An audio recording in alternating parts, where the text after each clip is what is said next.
I'm Trisha Narwani, editorial director of Del Rey Books, and I'll be your moderator today. So I know that many of you feel like I do, that Magic the Gathering is the greatest game of all time.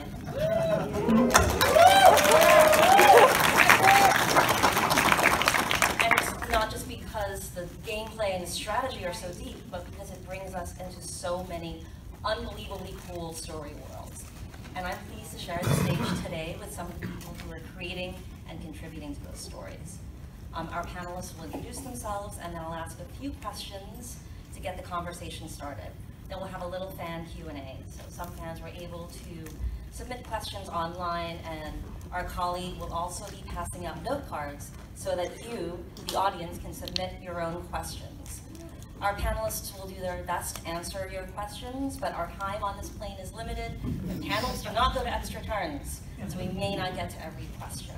So I will turn it over to our panelists for their intros, starting with Stephen on the end. Hi, my name is Steve Sanu. I'm the Franchise Communications Specialist for Magic the Gathering. Basically, that means I'm here to make sure that nobody says anything that they're not supposed to say. Do you have a buzzer? I wanted to have one made that was like the digital judge. That would be great. But no, I don't have a buzzer. I'm just gonna have to make some sort of weird noise, like counterspell, or a fork, or something like that. Yeah. My name is Jay Anelli. I am the co-host of the Magic Story podcast, the Vorthos Cast, and for the last 8 months, continuity consultant for Wizards. Or what was the last one we decided? Consulting Lore Master? Yeah, either of those is Both of those are way cooler titles than mine, man. So like, you're doing pretty good. Yeah. Or alternatively, totally indispensable. My name is Nick Kelman. I'm head of story and entertainment for Wizards of the Coast, and I help coordinate for Magic Story and work with all these great authors on bringing them into the worlds. Yeah. Hi, I'm Greg Weissman. I am the author of War of the Spark Ravnica. I'm mostly an animation producer and writer. You might know my work from Gargoyles or Spectacular Spider-Man or Young Justice, Star Wars Rebels, those kind of things. And I'm very excited to introduce you guys. This is a surprise for everybody. It's the first time anybody in the Magic community is hearing about this.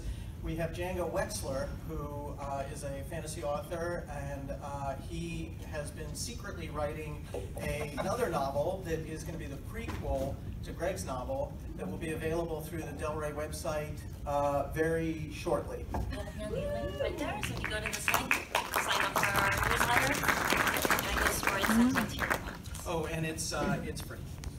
I need a picture because that one is starting to look like 10 years ago. Hi, I'm Jacob Wexler. I'm super psyched to be part of this project. It's been a great experience so far. To pimp myself, in other words, this is my my latest book. It's called Ship to Swim and Steal, so that my other editors won't yell at me. But it's great to be here. I'm super happy to be part of this group.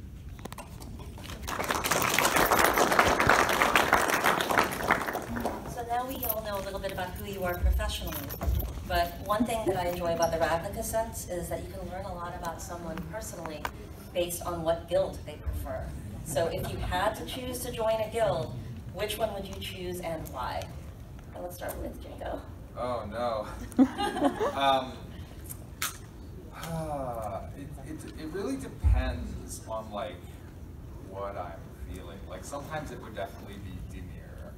And I apologize if I pronounce things wrong because I've gotten everything through like reading rule books. So I may get these wrong. Jay, you think you're ready?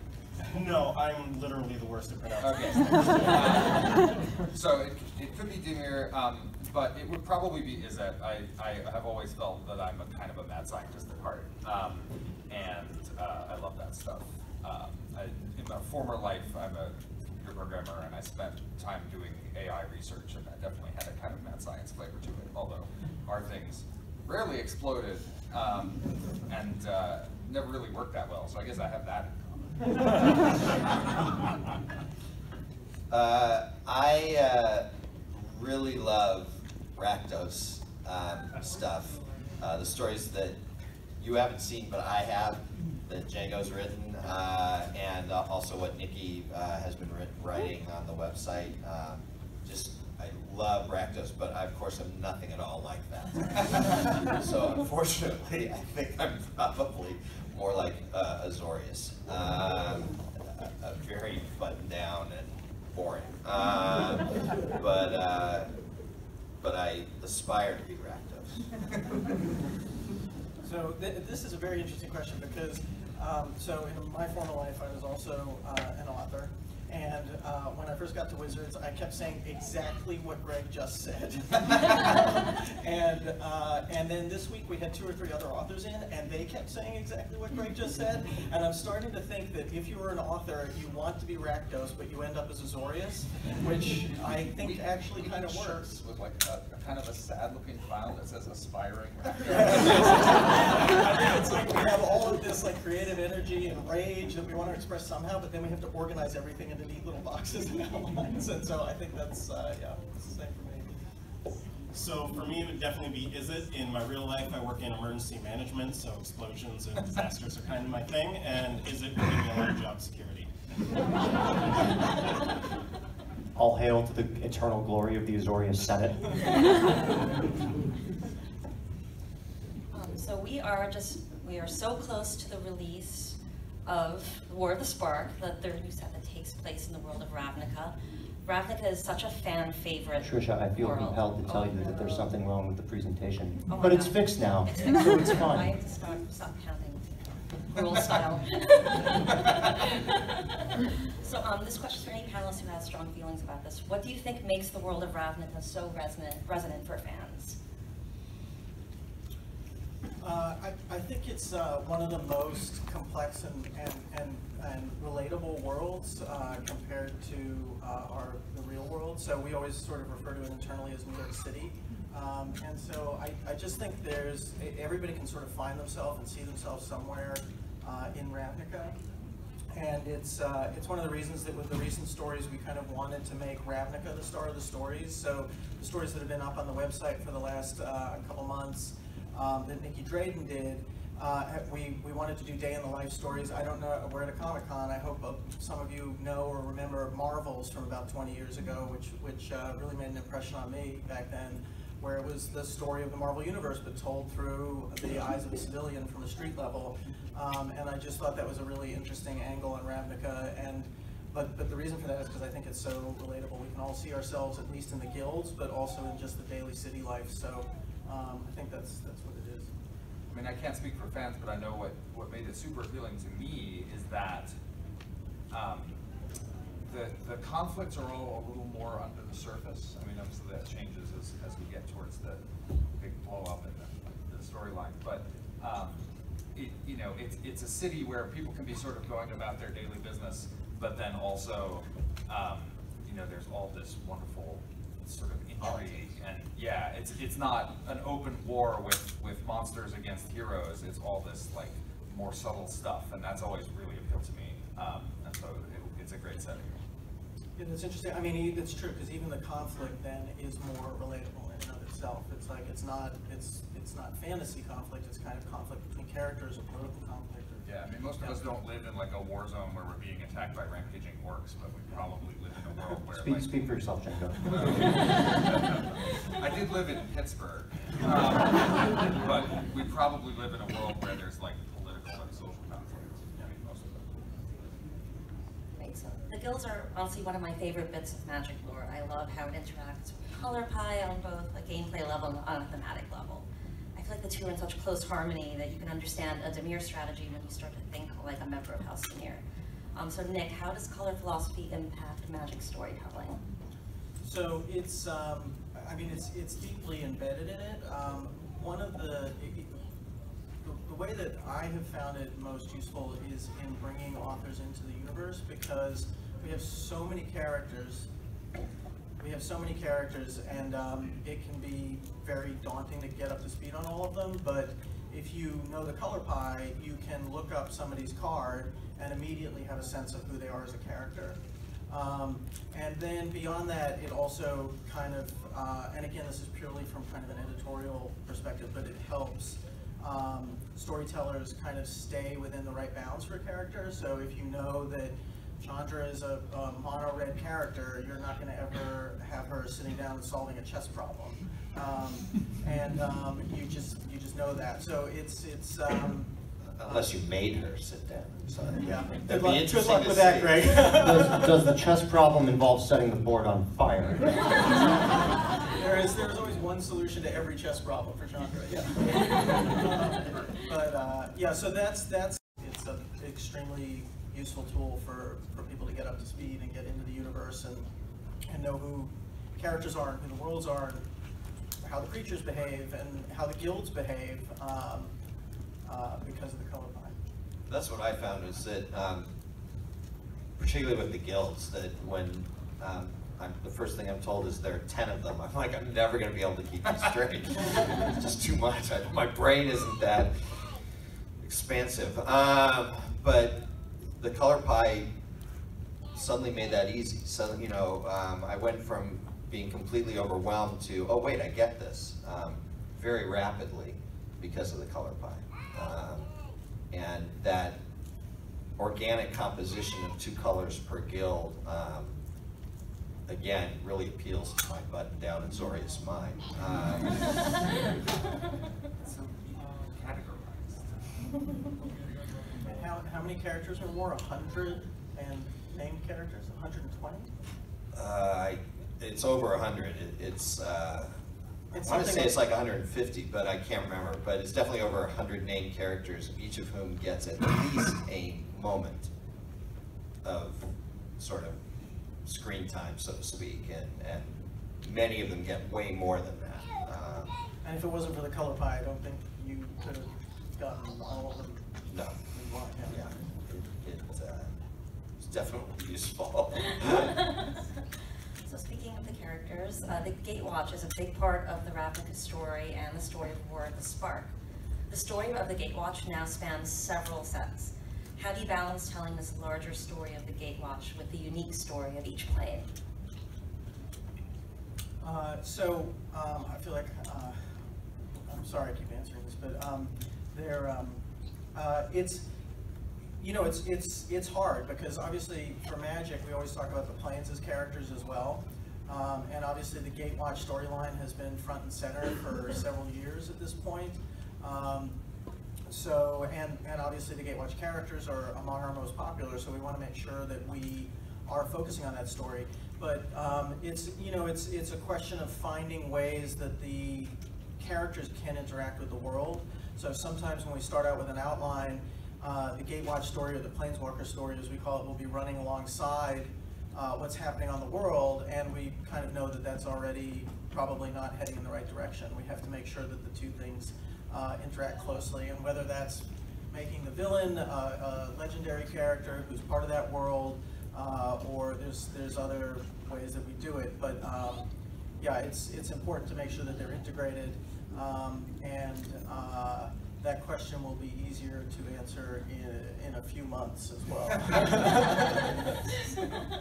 We're working very hard to keep this a spoiler-free zone for you guys. Yeah, I'm kind of like running Yes. through. I'm like, can I answer that question? I'm sure I can. Counterspell. Also, if you have a question for the panel, please raise your hand. I will come around right now with a note card and a pen if you need a pen. Please don't need a pen, I have limited amounts. So we were talking a bit about hundreds of characters, such a complex story, there's a lot of lore. We're lucky to have a consulting lore master on the panel. So how do you fit into the process of developing the set, and how did you become interested in Magic lore? So my interest originally came, when I started the game. I liked the characters. I liked playing Commander, so I wanted to know what the story behind those characters were. I wasn't incredibly, as hard as that is to believe now, I wasn't incredibly into it until only a couple years ago, when the story started being serialized online with Battle for Zendikar, and all the message boards started getting flooded with, well, what happened in the first Zendikar? And there weren't a whole lot of really good resources, so I started rereading basically everything that was out there, good and not quite so good, and creating summaries and articles based on the lore for it. how I fit in is I like to think of it as just annoying everybody, but in reality, I mean, I had a phone call with Nick when they were first looking to bring me on with this, and he was trying to describe exactly what my job roles would be, and I cut him off and I said, so basically you just want me to complain about the things I would complain about after this comes out, before it comes out. And that clicked it for me. So I do, you know, I review the novel for consistency with stuff that's come before. There's a lot of obscure sources out there that can sometimes be easy to miss. And obviously, Django and Greg don't have an infinite amount of time, like I sometimes feel like I do. And then, if something doesn't work, provide solutions, alternates, say, well, it wouldn't really be this, but you could go this way or this way, and then hopefully allow the story to work with their direction in line with continuity. I mean, I know, once Nick told me that they had a lore master. First I was like, that's an awesome thing for a company to have. But also I was like, it just made me way more comfortable when writing because, like, you know, I'm a relative newcomer to this story and this continuity, and so I could just leave little notes like, hey, you know, check if this is the right form of address, or check if this title is correct, or whatever, and then just sort of keep on with my story and feel confident that someone who knew what they were talking about would take a look at it. Yeah, I think titles for the guild masters is something that came up all the time. Well, because Well, yeah, it's not well defined in the source material, in the like world book. And Jay, I will say for the War of the Spark novel, both Greg and I thought it was one of the most beautiful things we've ever seen. It's an Excel spreadsheet that has all of the characters and all of the chapters and where every character is at every moment in the book and what happens to them. And it was awesome. And this is how we know Greg and Nick are more Azorius than they are Rakdos. I sort of have a feeling that after the book comes out, we might make an art poster of that spreadsheet. I have this image of a spreadsheet that gradually turns like red as the book goes on. I definitely was getting less and less. Counterspell. So, Greg and Django, besides annoying Jay with lore questions, what does the process of collaborating with the Magic team look like? Did you begin with a pitch of your own, or do you build an outline together with a team? I don't know how Greg does it. I can speak for me, which is that they basically said, hey, you know, we have this thing we want you to work on, and they explained basically what it was, and I was like, that sounds awesome. So it definitely was not my pitch. I went in to meet with Nick and some of the other people on the team, and we sort of went over, and they had a kind of broad outline, and then we sort of nailed that down through some meetings until we got to a point that we were happy with it. It's really interesting. The funniest part, I think, of working with the Magic team has been that I'm used to certain story beats. You know, whenever you're working on an outline, there are story beats that are kind of immutable. You're like, we have to have this, we have to have this. And the ones for Magic are often the ones that are in the arc, right? So like, okay, we have to have this because there's a guy who's been working on that painting for 3 months now. And then we're like trying to get the story to work out. So that was a lot of fun. It was an interesting challenge. I had a good time with it. For Ravnica, the situation was fairly similar. I came in and they had a basic story outline pretty well nailed down. And actually one of the things Nick said is, oh, you don't have to do that beat. You don't have to do that beat. The stuff that wasn't art driven, there was much more flexibility about. And the feeling was, I think, that we had a really strong first act and a really strong third act, and we're kind of missing a middle to the book. So the middle you can blame more on me. But it was, you know, it was the same sort of thing. You know, it was just fun to dive in and learn all this stuff and go from there. Can we? That's the second. Well, I just wanted to add something to that, which is that it's an interesting process, Magic Story, because it does have to sync up with the card set, which is an iterative process that's going on for 18 months or more before we start looking for a writer.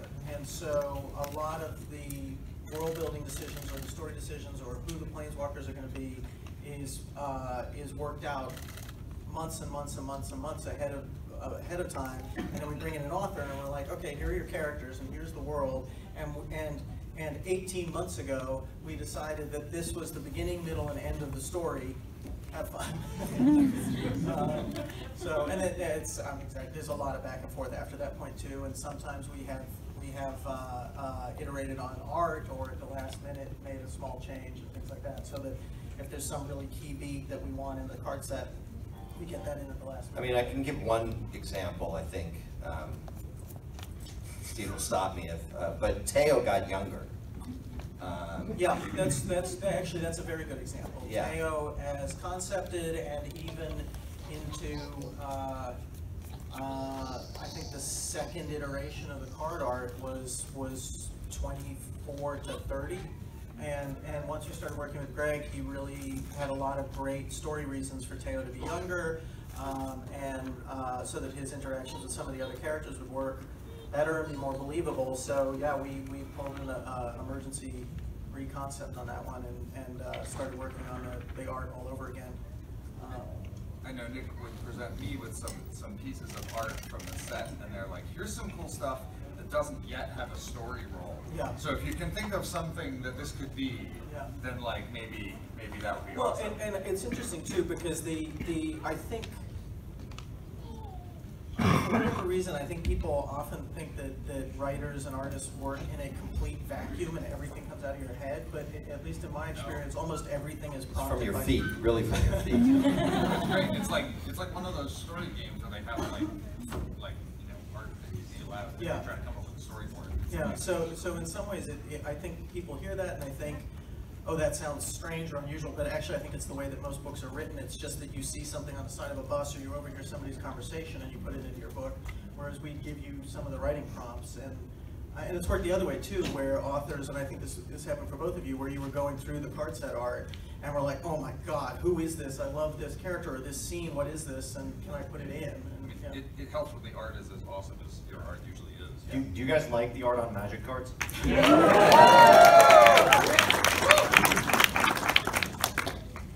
Likes Yes, the well. art.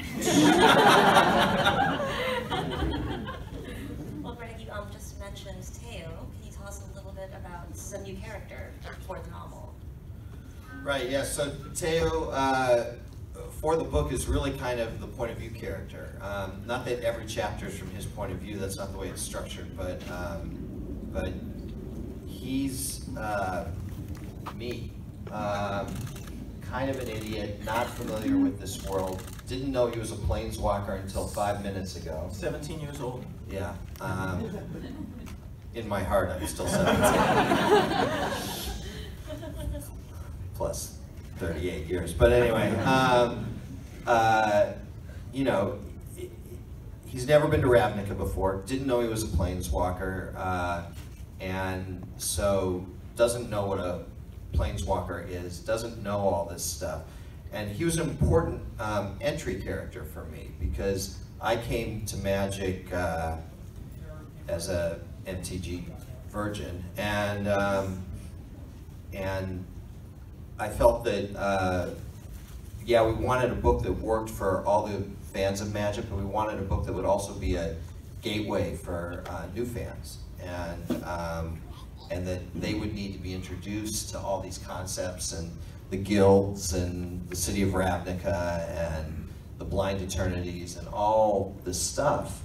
And so having a character who was completely at sea seemed very important to me. And so that was one of the reasons that I strongly requested that Teo be younger and less experienced,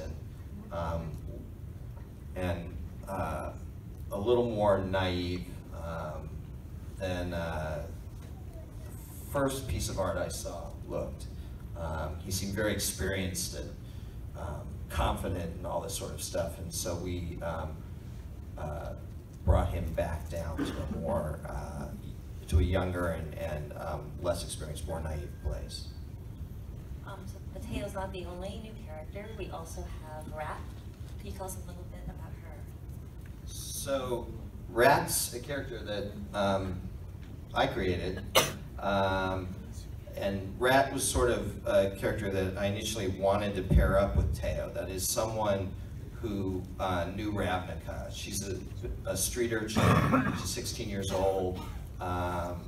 She is gateless, and she's trying to decide between 3 very different guilds, Gruul, Selesnya, and Rakdos.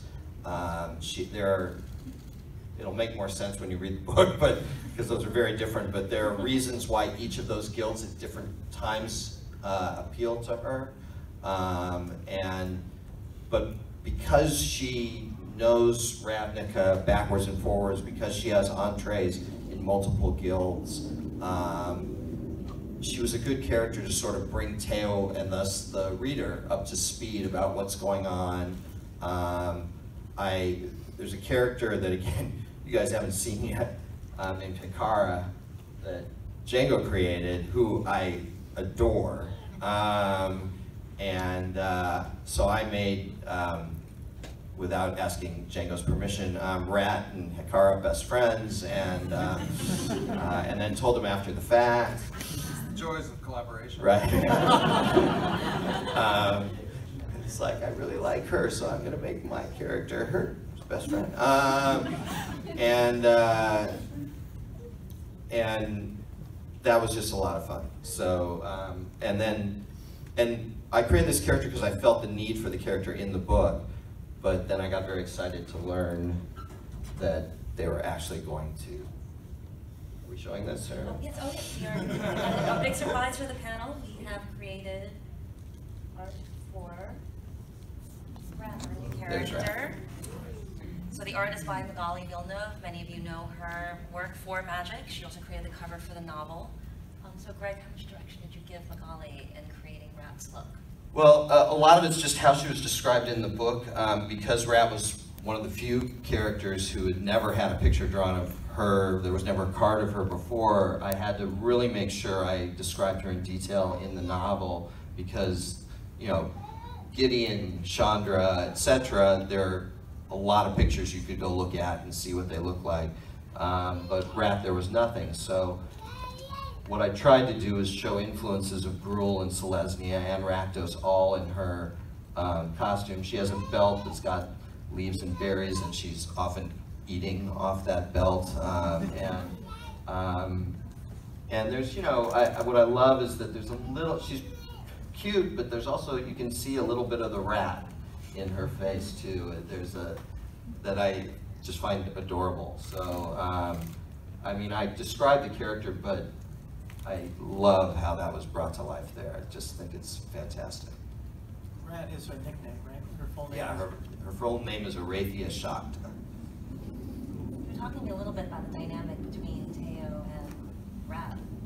Right, so Teo is the wide-eyed guy from the sticks, and Rat is the street urchin who knows everything, or at least thinks she does, and sort of adopts him when he shows up on Ravnica, and he's older than she is. He's 17 or 18, she's 16, but he's definitely lost, and she's the one who finds him and sort of takes him under her wing and helps him survive this huge conflict that he's, in essence, stumbled into. Would you say that Teo is totally lost? Yeah, okay, come on. Who got that joke? Yeah, you guys are in the right place, yeah. I didn't get that joke. Most of audience got joke. Speaking of which, if you wrote down a question, please pass it towards the aisles. So if you're in these two, pass it to the center. If you're over there, pass it to the aisles, and I'll come and collect them now. Yes. So while Stephen does that, Django, Greg mentioned your collaboration with that Anthony Bard, one of your characters. Can you tell us a little bit about the pieces you're writing? This is a little awkward because I'm not sure how much I'm allowed to share. Where are we? Well, yeah, no, I mean, no spoiler, like Craig's doing it, so. The character we borrowed, for example. Can I tell people who are main characters? Yes. Okay. So, I'm writing Ral Zarek, who is the main character of these. It's about 20 chapters of sort of Ravnica story, and it's basically what gets us, catches us up to what's been happening on Ravnica to the point where the Gatewatch arrive, which I imagine is fairly close. I haven't actually read Greg's book, but I imagine it's very close to the beginning. Maybe, I don't know. That's not a spoiler because I have no idea. But anyway, so this is sort of the people who are living on Ravnica while the Gatewatch are away doing their thing on Amonkhet and elsewhere and Dominaria, and sort of getting that up to the present. And Kara is a Rakdos sort of emissary who is I would say cheerfully bloodthirsty is the word I would use, and that's a lot of fun to write, and it seems sort of keeping the guild's aesthetic. Yeah, She's so cool. she is an amazing character. Somewhat contradictorily, she also sort of provides the heart, which is not, I mean, maybe literally someone's heart, but like. I think there was a point in one of your stories where I just left a note that said, everyone is going to love this person. Yeah. The heart, I can give you the heart. Yeah, I've got 3 of those. So she's the one who's always cheerfully suggesting, well, we could just kill those guys, and then I'm like, no, we can't just kill everyone. Come on. Yeah, it's when we were working on those sets, we always talked about it as Cold War on Ravnica. And Django did a great job of infusing all these stories. It feels like a superhero Cold War thriller. And Yeah, I read a lot of like John le Carré, so it's like guys in trench coats with their collars up in the rain, sitting on opposite sides of benches having these conversations. Yeah, it's good stuff. And assassinations and things like that. It's Ral and Vraska and Kaya and Niv Mizzet and Lavinia. It's pretty great stuff. Vraska's wonderful. Of probably, aside from Ral, of the characters that I didn't come up with, Vraska is my favorite. Yeah, she's great. And all those characters also play a major role in Ravnica. We have like only 12 leads in Ravnica that I have. My job was easy. I only have like 20 characters. 150. I had a lot of goddamn characters. There's some nice continuity between both your stories too, with random things, not just people, that I think people will be excited to see. We did. I tried. I hope so. I've got a couple of questions for the panel before we move on to fan questions. So what themes and characters are you personally drawn to in the world of Magic? Let's start on the other end with Jay. Goblins. Cool stuff.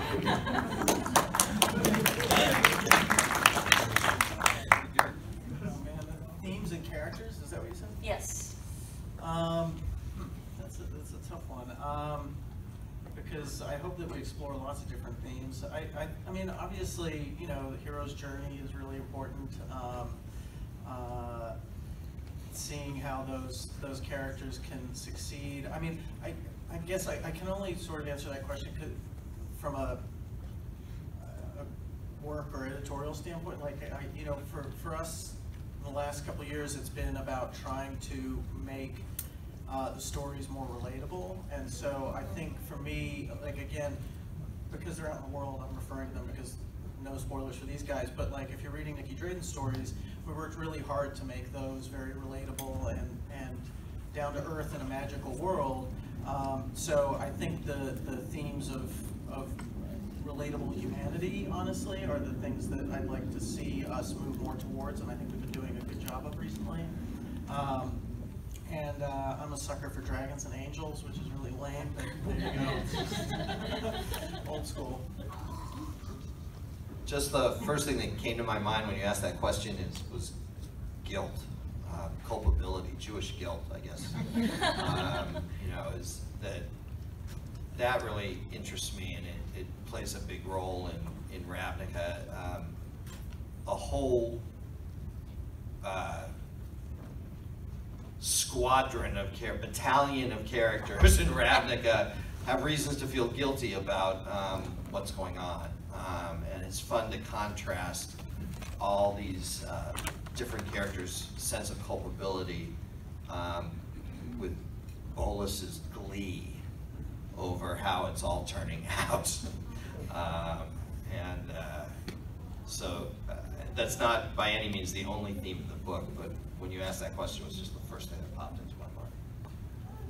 Yeah, in a similar vein, the thing that comes to mind is so many, because having a traumatic experience is a common way to planeswalk for the first time. So many of these planeswalkers are these deeply damaged people that have something really awful in their backstory that shapes their personality, and I think it makes it a really interesting cast to work with. That, you know, almost every one of these characters has some really deep, you know, emotional, like, core to their behavior, and so, you know, inventing that for some characters and working with what's already been established for other characters was a lot of fun. Questions from the audience? Thank you, everybody, for Yes. writing your questions legibly. I appreciate that. I could never ask questions using the system. My handwriting is...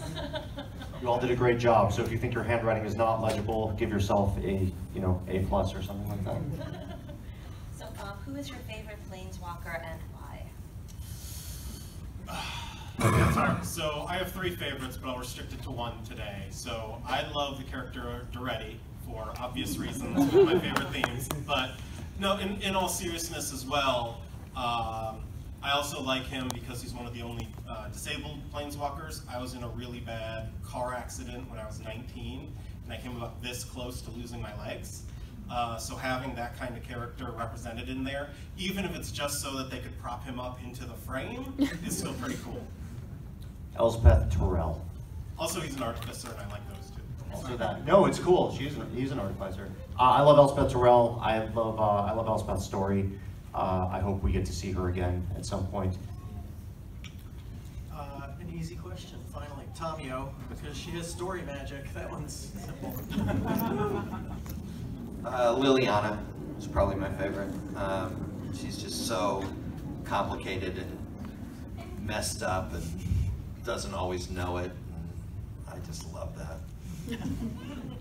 I'd probably have to go with Vraska. Her arc through these stories, through her origin, and then through the story arc she has with Jace has just been really wonderful. So our next question. I didn't know there was a storyline to Magic until I sat down and looked at the cards closely, especially before I started playing. How do you see the role of the story in attracting new players, and what do you think you could improve to make the story more apparent? Well, That's like a question that you get asked. First of all, nobody on this panel has anything to do with like designing the cards, so we can't speak to any of that. But I know that Nick has a lot of experience with stories specifically with Magic. yeah, I mean, there's a couple different, so in terms of getting the word out there about story, we have a lot of exciting stuff coming up over the next couple of years. I think that, I can't talk about any of it, but I think that will not be a problem. And then, what was the first part of that question? First part of the question is, what's the role of the story in attracting players, and what can you do to improve, to make the story more apparent in the game?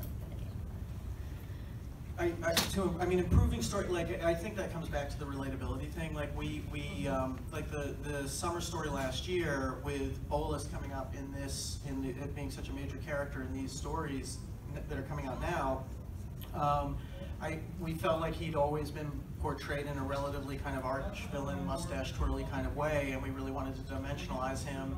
And talking with everybody internally, we kind of came up, we started talking about him and Ugin being twins, in quotes, and I think that storyline did a really good job of dimensionalizing him and kind of making him into a person that we all know. With Dragon. Dragon. Well, no, I'm using the word person intentionally because he feels like more somebody you know now as a human being that you might know who has an inferiority complex and is jealous of his slightly 1 second older brother, and deals with they deal with the world in very different ways. And so I think that's really what we're aiming towards, is trying to make the stories more relatable and more human and dimensionalize the characters more. And hopefully that will excite people about the card game too, because they'll start to, in the same way that Marvel changed comics by making the characters more relatable, that's the kind of thing we'd like to do too. I think one of the great things about Magic as a whole, and hopefully you guys will agree, is that there are so many different ways to engage with Magic right now. There's so many different ways to enjoy it, like whether you're a Commander player, a Standard player, Modern player, Drafter, or I definitely know people in my social circle that are huge fans of just the story. I consider myself one of those people. You guys, everybody's done a great job here. Well done. But yeah, I think one of the greatest things about Greg's War of the Spark novel is that I'm very excited to be able to pick that up and hand that to anybody that isn't really into the game, but really likes, really cool fantasy stories or adventure stories, and allow them to engage with Magic in that way, so that hopefully when I talk about how much I love Commander, my wife can actually understand what characters are and who they are and why they're important to me. I think it's so important for us in the building to give people different ways to engage with Magic, and I think stories are a really big part of that. We're hoping the novel is a gateway drug. Yeah, I mean, it's certainly true that I don't know if a lot of you saw the Brandon Sanderson novella that we put out at Christmas time. How many people here read Brandon Sanderson's excellent novella, Children of the Nameless? Can I get a round of applause for Brandon, even though he's not here? For those of you that do not know, Children of the Nameless is available for free to read. It is a novella by award-winning fantasy author Brandon Sanderson. And it's on the website. There weren't that many hands, so if you guys are Magic Story fans, you should definitely go and download that. It's free. It's You don't have to pay anything. Yeah, ebook, Kindle format, PDF. But yeah, again, that was a shot that reached almost double the number of people that we usually do for Magic Story, and half of those people were not Magic players. So that's, I think, just by virtue of having good stories, we're getting outside the. I mean, I remember back when I first got into Magic, which is like low in the dawn of time these days, just being like, as a game, it doesn't technically need a story, and so all that felt kind of, it felt, bonus is not quite the right word, but I remember getting into it, and I played many games, and I was like, wait, but this also has way more stuff, what a much deeper story to it than the fantasy theme that's pasted on to so many board games or card games, and that was a really amazing feeling, and I think that feeling kind of attracts people. Does that make sense? I may be rambling.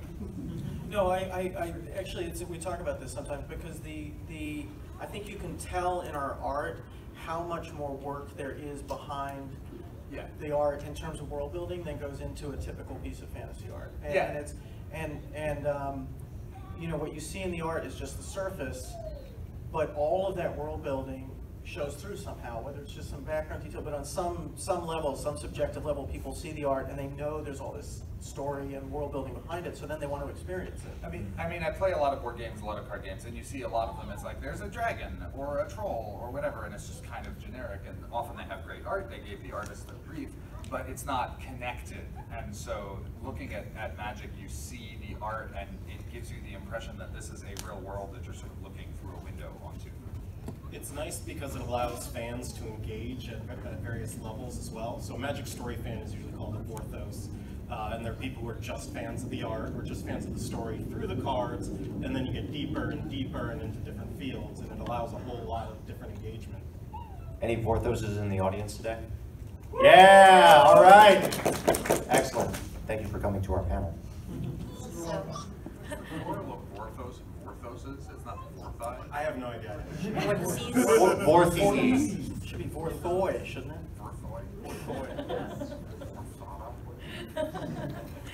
Okay, outside of Ravnica, what plane would you most like to write in or live in? Those are very different.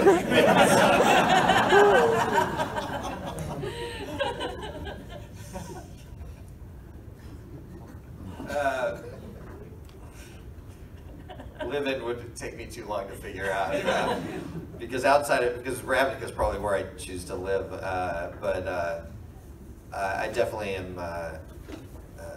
Dominaria appeals to me a lot to write in, play in that playground. I think all writers write in the meditation realm, don't they? that's probably that's where everybody writes, living wise. Yeah. Meditation room should just be like an office. Like a coffee machine. I would choose Dominaria. I would love to live in Dominaria. Not actually, but for the purposes of this question, I'm going to answer that I would love to live in Dominaria. There's so many cool, like it's where Magic started. It's got so many cool different things about it. It's the plane that we know the most about, and thus, because we know the most about it, I would probably be able to survive a lot better than if I went to, say, New Phyrexia or, Alara or something like that. Yeah, I'd love to write in Phyrexia, but I wouldn't want to live there. If I had to live somewhere, like Kaladesh seems nice. Oh yeah. Like, they have like a lot of like cool magical conveniences. It seems fun. Definitely want to live in a plane with indoor plumbing. Yeah. Yeah, there's not a lot of great places in the multiverse to live, because the only places we visit in Magic are places where bad things happen a lot. What? Yeah, one assumes there must be planes where it's just like another peaceful day. And then we have characters who live on planes and have literally survived multiple apocalypses somehow. I actually really want to visit where Angrath lives. I want to go to his little shop where his kids are, tending the forge and stuff. Yeah. I'd love to see that. I'd live there, maybe. I don't know, how likely, Nick, this is a good question for you. How likely would it be that on site, Angrath and his family would just, gore me before I could pay for my No, I think when Angrath is around his wife and kids, he's a puppy dog.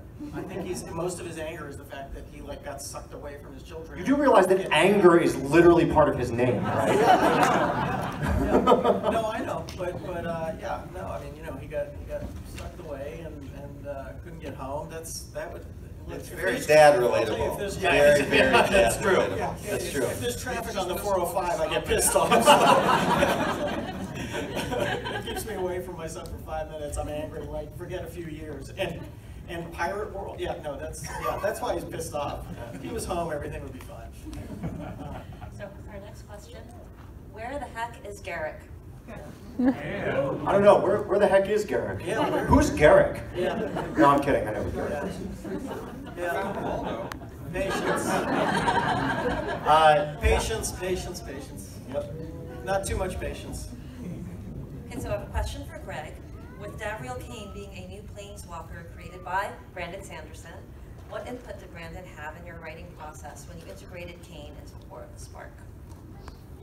Well, I didn't talk to him personally, so it's more like what Nick and Jay told me about him, and I tried to be true to it, but I also finished writing that before I read the book.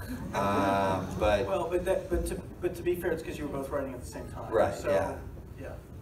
So I didn't have the advantage of reading his characterization, and I don't think it's too big a spoiler to say that Kane has a couple great moments in the book, but he's not a major character in the book. So it was fun to write, and I got all my input from these guys, but I didn't actually consult with them. So next question. Go ahead. No, I was going to say Brandon wrote a 20-page background for Davriel. Why does that not? Yeah, exactly. Right? Brandon, and it was like, here's my background. I'm like, oh, great. Okay, thanks. I'll read this. I wrote a page and a half for Rat for Django. Yeah. Page and a half. I just picture Brandon like his grocery list is 7,000. His emails are pretty. Yogurt pop. Yeah, I don't know how he does it. It's crazy. His emails are 3,000 to 4,000 words. So next question, with the amazing worlds you have built, have there been thoughts of expanding to the screen as a mini-series, a movie, Netflix, etc.? Is that something that you guys would like to see? Yeah! I make cartoons for a living. Audience wants to see more stuff. There have been thoughts.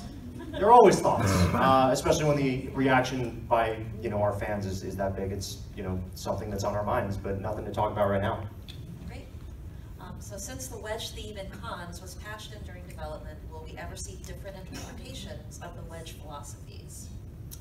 That's a good question for @WizardsMagic on Twitter. Since again, none of the people here actually designed the game, we're all responsible for story and stuff like that. But I can say that as a player, I really enjoyed the wedge mechanics in cons. Like creative interpretations. Was that your question? Yeah. Creative interpretations of the wedges. Oh, that's. We can have a guest answer here, maybe. I guess we could have a guest answer, ladies and gentlemen. Please welcome to the stage Mark Rosewater.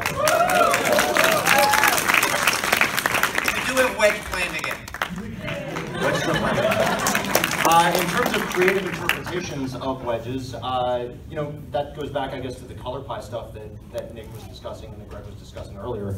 The color pie is extremely strong. It's a really, really great creative jumping point in a way to understand stuff. So I'd imagine that the same creative treatment that was done for the guilds could be done for wedges. Is that right, Nick? Yeah, it's interesting. I think a wedge is where it stops. Like once you start to get to beyond that, you start to get to a character that's kind of just everything. So no, I think that's right. The key thing is in converting that to a story component is really deciding, I think, which of those three colors is more minor than it would be necessarily mechanically. That makes sense? Sure. Yeah. I don't know. Does that make sense? Cool. Yeah. Good. And what are the odds of a plane based on the Pacific Northwest? Now, after this question, I'd say they're pretty reasonable. It's a good idea. Mark, can you write that down? So, Greg, can you tell us a little bit about Teo's background? Color pie, playing motivations. I'm going to put the kibosh on color pie, so try to talk around it because that'll have some gameplay things. But if you can talk around it, that's fine. Okay. Sorry, whoever asked that question. Teo is from a world called Gobakan, and it's a world where there's a ring of civilization between two huge storms, which they call the Eastern Cloud and the Western Cloud. What I compare them to is the hurricane on Mars on Jupiter that's been there for millennia. So there are these two storms, and Teo is an acolyte in the Order of the Shield Mage, where he's training to be a Shield Mage for, once he successfully does this, he'll go to a village or a town and be a shield mage to protect that town from, if the storm comes from the east or from the west, he's there to raise a shield and protect the town. And he is considered the worst student. They're diamond storms, by the way. Again, just really great places to live. Yeah. Like just really excellent. Yeah, they're sandstorms, but it's not just sand, it's also diamonds. So they're incredibly dangerous. So Teo is learning how to be a hero even when we first meet him on Gobakan in chapter 2 of the book. So there are a lot of characters in the novel. Were there any esoteric ones you tried to include that there just wasn't room for? I mean, you heard there were over a 100 characters in the book, right? I wasn't shy about including characters in a certain role in the book, and with the exception of, God bless you, again, with the exception of Rat, I really tried, as opposed to creating a new character, if there was an existing character that fit this specific need or this specific role, I'd always, go that direction as opposed to creating something new, because there's so many great characters on Ravnica, in Magic in general, that if I could use someone who already existed. In fact, it drives Nick crazy a little bit. He's like, just come up with something. I'm like, no, what do you have? You know? Well, I was going to say, what you don't know is that Jay and I had a list of about 30 more characters that we were like, oh, you could use this guy. Yeah, at some point I did say enough, but there are a lot in there. Yes, so Greg and Django, if you could bring one character from your other work into the Magic multiverse, who would it be and why?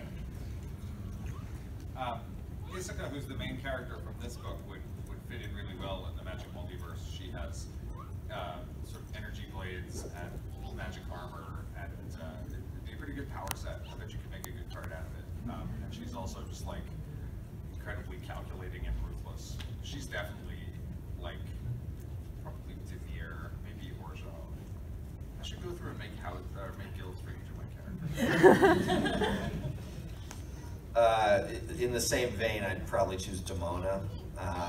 You know, almost anyone else would get buried, but Demona would cut a wide swath through anything that tried to get in her way. Xanatos seems like he'd fit on Ravnica. Xanatos would fit very well on Ravnica. Demona would just fit in the multiverse. It didn't, whatever plane she wound up on, she'd kick ass. So she's the first person I thought of. Okay, and which character in Magic do you think has the most potential to have a solo novel or a comic series, and why? Dick? I think that was that for, Oh yeah, I think for any of you. actually, I'm curious what Greg thinks. Yeah. I've dealt with Or so many I now. can give you a minute to think. Yeah. Well, no, I mean, I know. I mean, there's a really great genre comic on the shelves right now, if y'all didn't know about that. Really excellent from our partners at IDW Publishing. Quick little plug there for comics. Since we're at a Comic Con, right? Like, yeah. This question leads, right? Yes, exactly. Okay. Yes. So, we have an announcement also. As it turns out. As it turns out. the screen is frozen. Thanks, technology. Frozen. I think it's Okay, it's so- not an exciting picture anyway. You can't say much. So I'm writing book 2. So Ravnica is a big story with a big ending, but it leaves a lot of ramifications. And so I am in the midst of writing book 2, and the leads in book 2. I mean, there's still a lot of characters in book 2, though not nearly as many, thank God. But the 4 leads of book 2 are Teo, Rat, Kaya, and especially Liliana. So they're sort of, and we continue on with Ral's story and Vraska's story and Jace and a handful of others, but really the 4 leads of the second book are Rat, Teo, Kaya, and Liliana. While Greg works on that, the first Ravnica book is available for pre-order. Pre-order it at this link. So as you shows your receipt, you will get an art print by Magali Villeneuve, signed by both Magali and Greg. And if you sign up for the Del Rey mailing list, you'll start getting Django stories. Right, here's the link again. So I think that's all the time we have for today. Thank you so much for being an amazing audience, and thank you for our panelists.